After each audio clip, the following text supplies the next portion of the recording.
Some people talk about tattoo and all of those things. I don't have time to go into the doctrinal aspect. But what I can tell you is that if you had tattoo before you got born again, then you can't go and peel off your skin because you want to please somebody. But if you are now born again, you see that many people are hurt and offended by that appearance. Why not avoid it? Cut your hair the way you want. If you want to keep a dreadlocks, keep it. If you want to perm it, perm it. If you want to cut and have skin cut, cut it. We are not talking about hairstyle. But we are talking about modesty, and we're also talking about not aligning to the world system. The white people perm their hair. It's normal to them. And there's not a black man can perm his hair. There's nothing wrong with it. But you see, if you see that if you perm your hair, it will cause distraction to people or cause unnecessary talks and will affect your message, then just cut your hair, because your life is not about hair. He said food given to idol is not a sin. He said, but for the faith of my brethren, I decide to avoid it.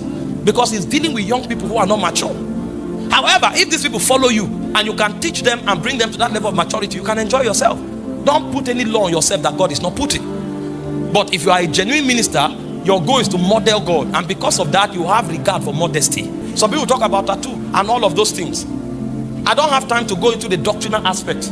But what I can tell you is that if you had tattoo before you got born again, then you can't go and peel off your skin because you want to please somebody. But if you are now born again, you see that many people are hurt and offended by that appearance. Why not avoid it? Why not avoid it? So that the gospel cannot be hindered because of your desires. Meanwhile, I can prove to you doctrinally that you shouldn't do it.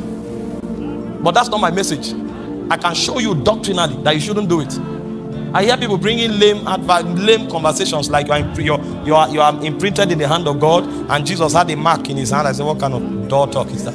Did Jesus go and write a mark on his hand? He was nailed to the cross. What are you talking about?